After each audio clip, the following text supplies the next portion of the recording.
অনেকেই আমাকে বলছো দিদি ভাই এমন একটা কিছু বলো না দিদি, যাতে আমরাও না বুঝতে পারি অর্থ কেমন ভাবে কোথা দিয়ে অর্থ বাড়িতে আসছে। একটা তোমাদের টিপস আমি আজকে বলে দিয়ে যাচ্ছি। আমি জানি এরকম টিপস আমার মতো কেউ দেবে না, আর আমি যে টিপসগুলো দিই সেগুলো কতটা ওয়ার্ক করে সেই প্রুফ আমি দিই।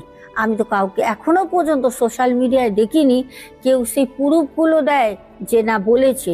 যাই হোক, একটা খুব কঠিন কাজ করতে হবে। আমরা জানি যে যেই জিনিসটা খুব কাঠ খোট পুড়িয়ে করতে হয় সেই জিনিসটা কার্যকরী কিন্তু বেশি হয়, তার এফেক্টটা বেশি হয়। তাহলে কি করবে? শুক্রবার দিন সকালবেলা ঘুম থেকে উঠে কাজটা করতে হবে।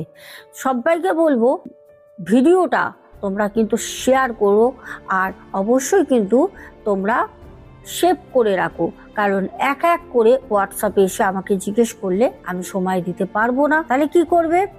আগামী শুক্রবার সকালবেলা ঘুম থেকে উঠে একটা কাঁচা ধোয়া বস্ত্র পরবে, পরে মা লক্ষ্মী মায়ের মন্ত্র জপ করবে। মায়ের সামনে বসে আসনের সামনে মা লক্ষ্মী মায়ের মন্ত্র জপ করবে। ওম লক্ষ্মী পদ্মায় নমঃ, ওম লক্ষ্মী পদ্মায় নমঃ। মা লক্ষ্মী মায়ের এই মন্ত্রটা মনে মনে 1 ঘন্টা মায়ের আসনে বসে জপ করো। জপ করার পর কি করবে?